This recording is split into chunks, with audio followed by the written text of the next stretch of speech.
Hello grade 12s, welcome back to another interesting video. So in today's video we'll be doing the economics paper 2 that was written in June 2024. This is from the Eastern Cape Provincial Government. It is downloaded from the Stanmore Physics website. Okay, so it was 150 marks and written for 2 hours. So I'm not going to do multiple choice questions. I'm just going to go into the long questions and the essay questions. So we're going to just do section B and section C. The multiple choice questions, I'll reserve them for another video. So please don't forget to like, comment and subscribe to the channel. Like this video. If you like this video, I will do another paper 2 economics for another year, different province. Just like, if you would like me to do that, the more you like, the more I'll be compelled to do that video. So without wasting any more of your time, guys, let's get right into it. So for some questions, I'm gonna go straight to the memo so that this video is not too long. So section B has 3 questions, but you can answer only 2 of the 3 questions. So 2.1 is question 2 is microeconomics, and then 2.1.1 says name any 2 types of profit in a perfect market. So in a perfect market, there are 2 types of profits. There's normal profits and economic profit. Okay, normal profit in the long run, economic profit in the short term. So let's do 2.1.2. So for 2.1.2 says, why do firms make an economic loss in the short run? Why do they make a loss in the short run? So when a business is starting, it's really trying to find its feet, right? So it's actually quite normal for firms to make a loss in the short run while they're still figuring themselves out. So that's how you answer this question. So when a business opens, it will be faced with high cost associated with starting a business, right? So that's why it makes loss in the short run. When it's just open, there's a loss, and then it will make a profit after it has experimented some of the processes and it has found its foot in the market and in the production space and what really works. So a business can experience a loss of market share leading to a reduction in total revenue. So this is how you answer it. And then they said accept any other relevant response. So you're not limited to what appears here, but what really makes sense into your response. So when you're answering economics and business studies question, try to understand what you are asked for. This is a general question, okay? You expressing your knowledge about a certain issue. You must know what is the long run, what is the short term, and stuff like that. And then you'll be able to answer such response question. It's very, very, very important to understand and be able to answer. You don't need to be taught this to know. So let's look at the total revenue and total cost curve of a perfect competition. This is the graph that we're going to look at, and let's answer the questions that follow. 2.2.1 says identify a break-even point on the graph above. So the break-even point is at A or at B. Okay, so those are, because our total cost equals to total revenue, as you can see they are crossing, right? So total cost equals to total revenue at A or B. That's the break-even point. So 2.2.2 says name one curve that can be used to illustrate the profit maximization point of a perfect competition firm. So for 2.2.2, you are going to say identify one curve that can be used to illustrate profit maximization point of a perfect competition firm. So that is marginal revenue or marginal cost curve. Okay, between those two, you say marginal revenue or marginal cost curve, the answer is correct. So 2.2.3 says briefly describe the term profit maximization. So these are the answers for what we had just for 2.2.1, 2.2.2, and 2.2.3. Briefly describe the term profit maximization. So profit maximization is the short run or long run process by which a firm may determine the price, input and output levels that may lead to the highest possible total profit. And then 2.2.4 says, why is the firm above maximizing profit when output produced is 40? Because the gap between total revenue and total cost is the greatest. Okay, so where the total revenue is quite high from total cost, that's where profit is being maximized. Know that. Okay, just look at the graph. Go back with the video. I just want us to finish this so that it's not too long. And then 2.2.5 says, how does the total revenue curve of a perfectly competitive firm differ from the one of an imperfect competition firm? So you have to look at the total revenue of a perfect competition firm and the one for imperfect competition firm. I have a video where I have illustrated these graphs in much detail. You can look at it. It's there in the channel. It's a last year video, but it's still there. So the total revenue curve of a perfect competition firm is positively sloped. So it's sloped upwards from left to right. So it's going up. And then the one for imperfect competition is humped shape, starting by rising, reaching the peak, and then declines. So you know this difference, okay? These questions will help you to be able to answer this type of questions. So you now know the difference between a total revenue curve of a perfect competition and of an imperfect competition. It's very, very important that you know this type of information, guys. Now let's look at 2.3. Study the information below and answer the questions that follow. So this is decline in large chain stores. So a decrease in space occupied by South African chain stores is noticeable as these groups are reducing their services in shopping malls. As South African move towards more digital channels like online shopping, established chain stores such as Shoprite, Checkers, and NewSafe have downscaled their branches around the country. So 2.3.1 says, identify one non-price competition method that chain stores use to compete from the extract below. So that is online shopping. So they are now competing with online shopping and reducing physical stores. Now 2.3.2 says, name the market structure associated with chain stores. Well, that is a monopolistic competition. So chain stores are in a monopolistic competition. And then 2.3.3 says, briefly discuss the term collusion. And yes, those are the questions. And then briefly describe the term collusion. So it's an agreement between businesses with the aim of limiting competition between them by fixing prices. Okay, collusion is coming together. Look at this government of national unity in South Africa business. They have formed a coalition to have one government. So 2.3.4, so it's very important that you understand concepts, guys. It's very, very important that you understand concepts. What is a coalition? It's businesses coming together to limit competition, you know, that it's still correct. And then, why would a monopolistic competitor not gain a large market share if they decrease their price? So you are a monopolistic. Why would a monopolistic competitor, let's say you're in retail, not gain a large market share if they decrease the prices? So if you own a supermarket, why will you not gain a large market share if you decrease your prices? So that's how you answer this question.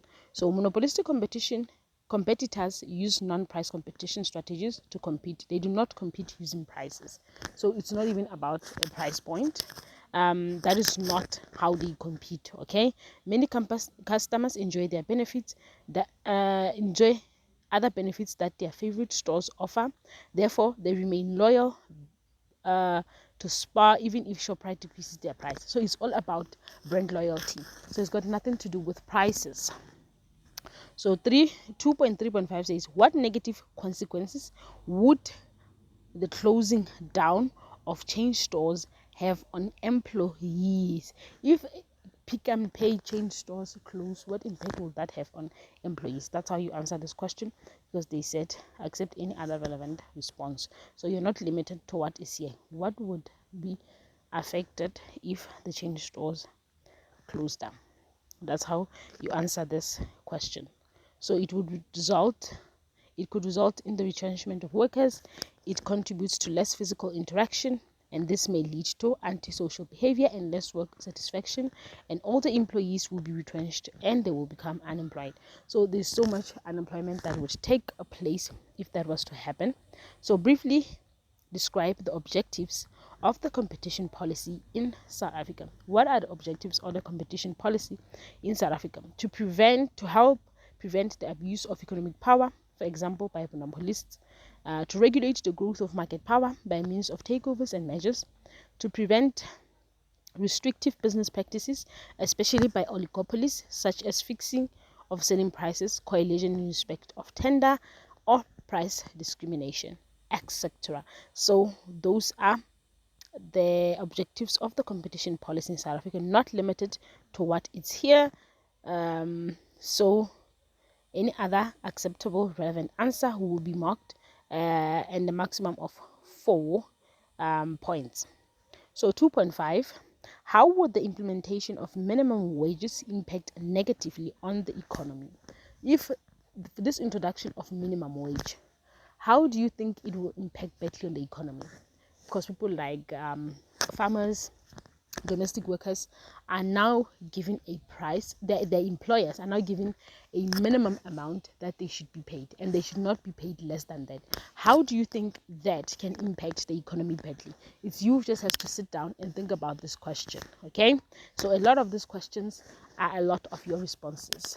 What do you think? What do you think? What do you think? So it's very important to answer to practice economics. Okay, economics is everyday life. Everything that you see around us, listen to your news, read newspapers. That will actually help you to be able to answer a whole lot of questions, because you are aware of whatever that is going on.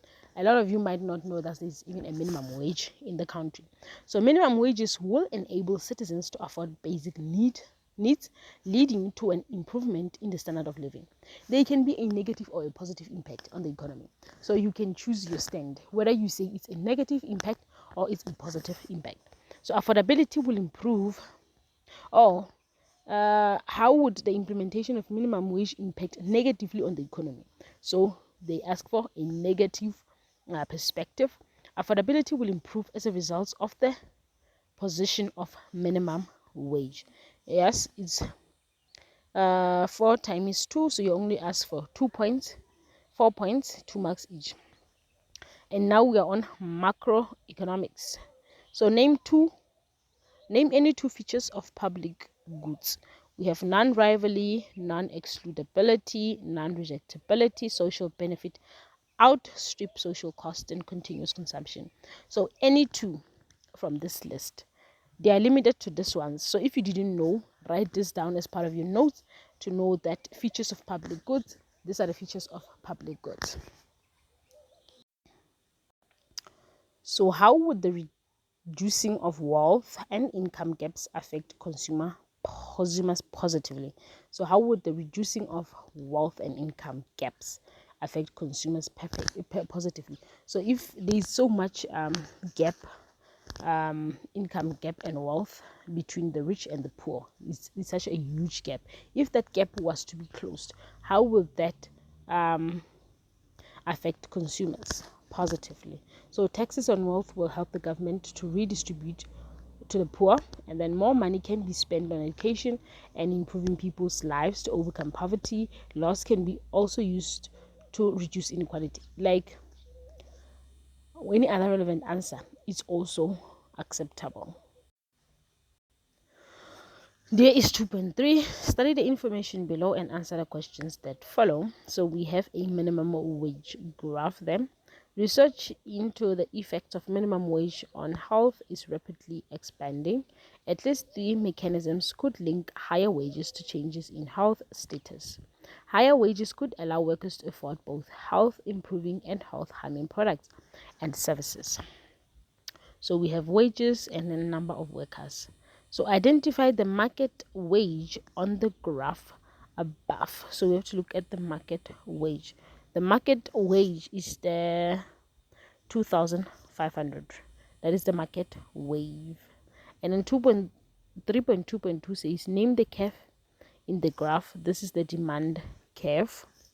Briefly describe the term maximum price.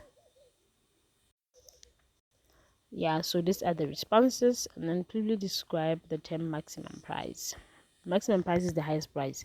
It refers to a price set below the market price to accommodate economically marginalized individual who could not have been able to afford the goods or service. Any other relevant answer will be accepted, not limited to only this. And then 3.2.4 says, why does the government levy indirect taxes on demerit goods?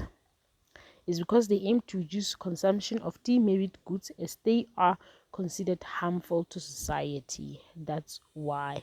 And any other acceptable answer. And then 2.5 says, 3.2.5 says, why is competition in the market good for the economy? Why do having different businesses competing for clients good for the economy? That's how you answer. It pushes price down and enables consumers to afford goods and services. Or when firms compete, consumers will benefit from the variety of products available in the market. Let's look at 3.3. Study the extract below and answer the questions that follow. So this is market failure. In the country of Mali, the government will be able to build 1,800 schools if they spend all their resources on the production of school, and 12,000 houses if they spend all their available resources on the production of houses. The need for houses and schools, however, is 16,000 and 13,000 respectively. To optimally satisfy the needs of the people in the country, the roads in the country are also in a poor condition, but the government cannot prioritize this now due to a shortage of funds. So 3.3.1 says, identify the number of houses the market will provide if all resources were spent on houses. Well, as you can see, those are 12,000 houses. And then 3.3.2 says, how many schools should the government provide to reach the socially optimum allocation? And that is 13,000 schools. This is the data response from 3.3. Now 3.3.3 say, briefly describe the term market failure. What does market failure means? Market failure occurs when the forces of demand and supply fail to allocate resources efficiently, or any other relevant answer. And then 3.3.4 says, why are markets reluctant to provide public goods such as roads? Roads, public goods are provided for by the government. So why do you think private people are so reluctant to provide them? It requires a huge capital outlay, which is challenging for the private sector to construct a road. It is difficult to charge higher prices, and therefore profits are compromised. And the nature of the goods is non-rival. So consumption by one does not reduce the amount available by someone else. So we can all use that road. And then 3.3.5, sorry. How can the government encourage positive externalities?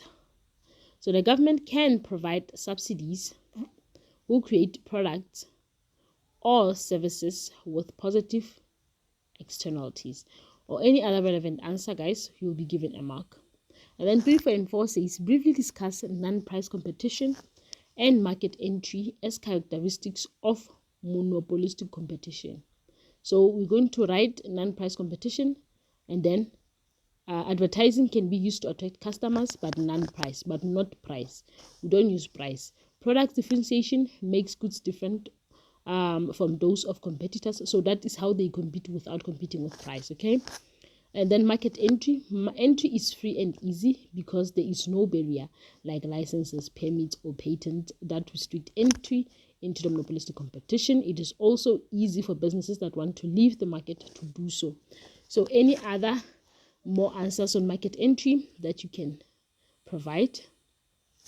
And then 3.5, why are negative externalities considered a consequence of market failure? Why?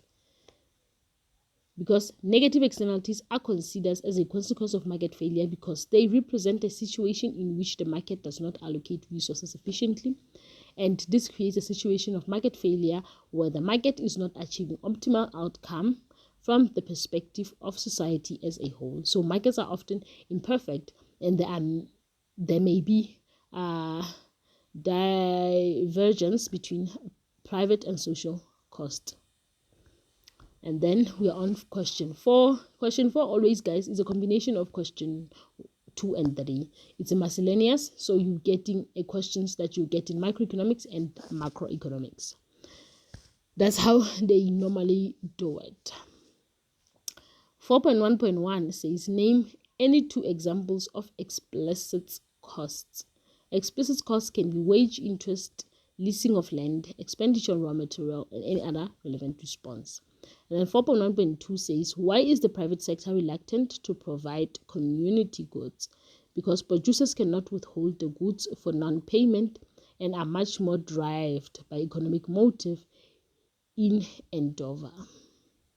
endeavor. Yeah, this is the oligopoly graph. As you can see, 4.2, study the graph below and answer the questions that follow. So 4.2.1 says, identify the market price from the graph above. So the market price is at P, and then which part of the demand curve is elastic on the graph above? It's BC. Yeah, the bottom segment is inelastic. So here are those 2 questions. We've answered 4.2.1 and 4.2.2. Now 4.2.3 says, briefly describe the term oligopoly. So it is a market structure dominated by few sellers selling a differentiated or homogeneous product. And then, why is the demand curve of an oligopoly kinked? Why is it kinked? Oligopolies behave differently when the prices increase or decrease. That's why. When the prices increase or decrease, monopolies behave differently, and the demand curve of monopolists is kinked because it has two elasticities. The upper part is relatively inelastic, while the bottom one is relatively elastic. And then 4.2.5 says, how can the government correct allocative distortions caused by oligopolies? They can invite competition from abroad to restrain harmful practices of local oligopolies. The government strengthened the implementation of the Competition Act 89 of 1998 to promote competition and ease exploitation and allocative distortion caused by oligopolies. And then this is a data response. Let's look at it there. I hope you're still pausing the video, answering the question, and come back to see if you've got the question. That is another way of practicing, to know what do you know and what you still need to study more on. Study the extract below and answer the questions that follow. Competition Tribunal trail between New African tax-free stores versus Dakar Pty Ltd. In this matter, New Africa tax-free stores accuses Dakar Ltd of abuse of dominance due to its market power.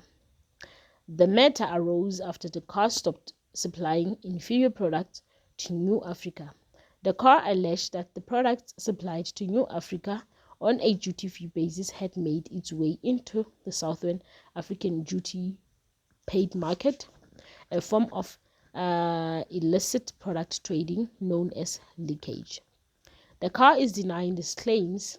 They are now asking the tribunal for an order declaring that Dakar is abusing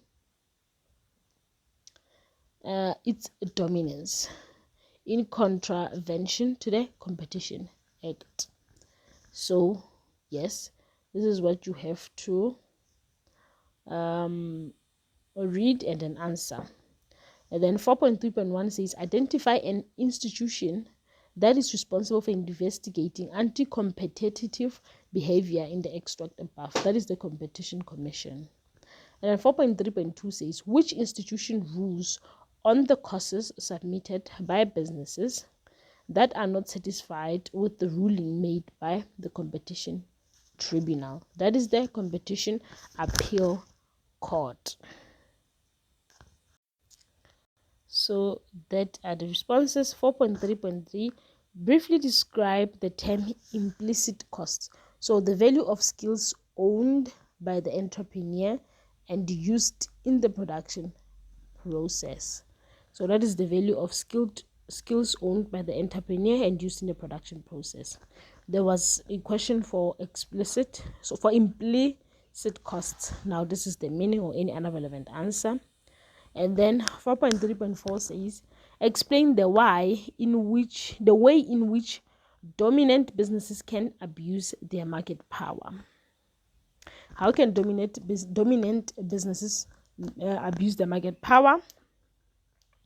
By excessive pricing of goods and services, denying competition access to an essential facility, price discrimination, charging customers different prices for the same good or service, refusal to supply scarce resources to a competitor, and inducing suppliers or customers not to deal with a competitor.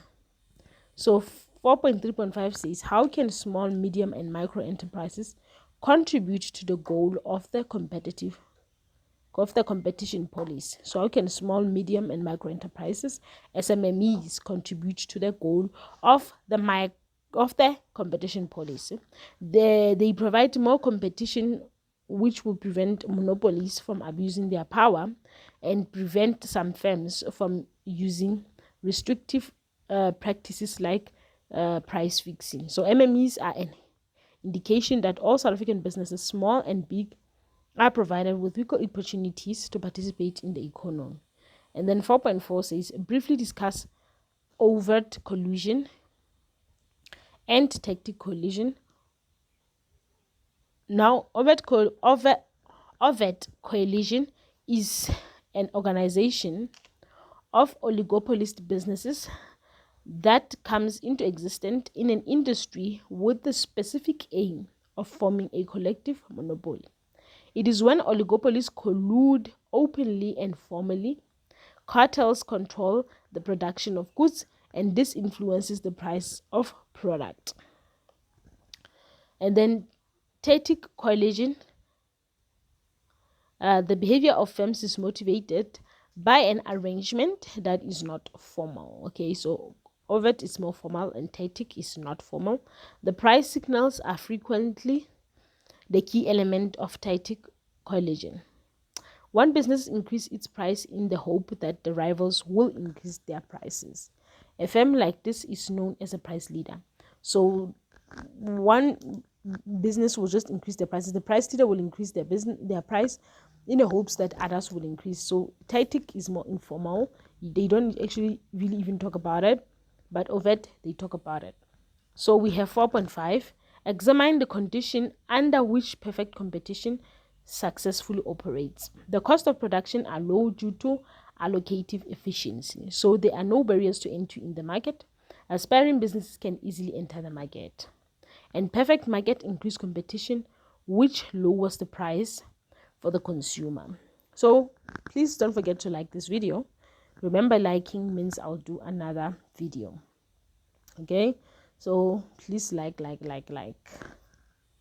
and share with your friends.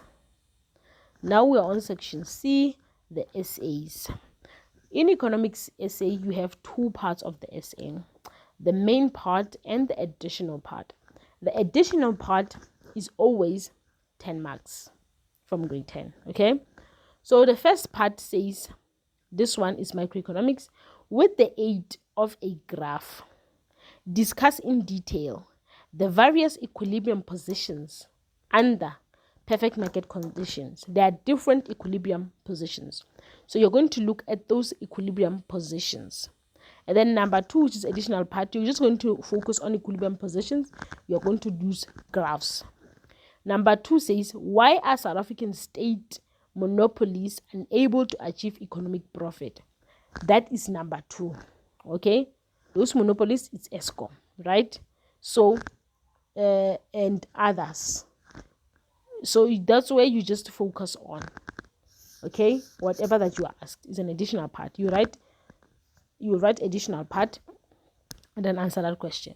So in the introduction, you are asked you're going to write your introduction from the main part, which is, with the aid of a graph, discuss in detail the various equilibrium position under the perfect market. What comes into mind? Perfect market. Market and perfect market, right? So what you can do is either in your introduction describe what is a perfect market or what is a market. You would have gotten full 2 marks for introduction. You see, they're talking about perfect market. You can either describe what is a perfect market in your introduction or what is a market. Let's see here. A market is a market structure that consists of many buyers and sellers of homogeneous product, a perfect market. Or a market is an institution or mechanism that brings together buyers and sellers of goods and services. Or a market is a place where buyers and sellers meet to exchange goods at a certain price, goods or services at a certain price. So you just look at the main point, the one that say 26 marks, and derive your introduction from there.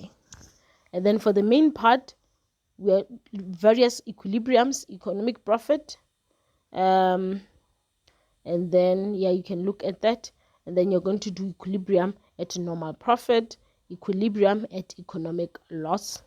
And then you are done. You just draw these graphs, illustrate what is meant by these graphs, and then you will be done. Okay, and then give some examples. And then additional part here, it is, why are the South African state monopolies unable to achieve economic profit?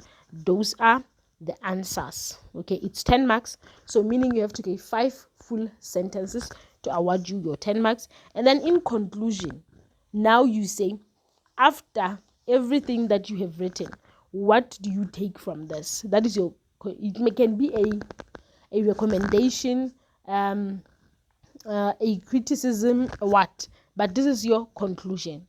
Say here, the conclusion says, it is important to note that the industry demand curve is in a perfect market, like all other market structure, slopes downwards from left to right. Is an observation.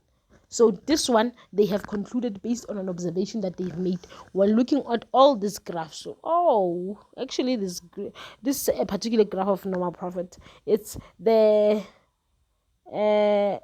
average cost is like a U. You see, that's what you have picked up. So that's how you conclude. Let's do question 6. The first part says, discuss in detail that lead to the misallocation of resources in the market under the following headings: missing markets, lack of information, immobility of factors of production. That is the first part. 26 marks comes there. You give out for you including graphs and examples gives you additional marks. Okay, that will award you additional marks. So remember that. How effective is the government's intervention strategy in the redistribution of wealth in South Africa? That is your own opinion. How effective is the government intervention strategy on the redistribution of wealth in South Africa? You voice out your opinion. Now let's look at the first one. You say, discuss in detail that leads to the misallocation of resources in the market under the following heading: missing markets, lack of information. So you can talk about anything that concerns market, misallocation of resources in the market. That will lead to market failure. Okay, so that's when you have also a market. You can decide, because you can see this is gravitating towards market failure, you can decide to explain something with regards to markets or market failure. You're going to get your answer. A market is a place where buyers and sellers do. Guys, you're going to get your answer. So look at the first part. So market failure is when the forces of demand and supply fail to allocate resources efficiently. So you can see here that here we are going towards misallocation of resources. So you can even say, what are misallocation of resources in the market? You will get your full 2 marks. And then the main point, which is the main part, we have missing markets. Markets are incomplete because they cannot meet the demand for certain goods. So those are the missing markets. And then we have the public goods here, the community goods, collective goods, merit goods, demerit goods. So you ask the missing markets. So and then lack of information, that is lack of information, you talk about that. And then immobility of factors of production. And then we have an additional part where you give your 5 points, and then the conclusion is what you have absorbed or learned. The government should intervene to help these markets function better and promote a more equitable distribution of wealth and income to improve the standard of living in any country. So you look at these 2 essays and answer the one that is easy for you. Okay, don't complicate your life. Go for the easiest essay that you know all the components of this and you can answer fairly. And with these 2 essays, I say the first one is the easiest. Okay, the first one is the easiest essay to answer, but you will see according to your capabilities. Don't forget to like, comment, and subscribe to the channel. Until the next one.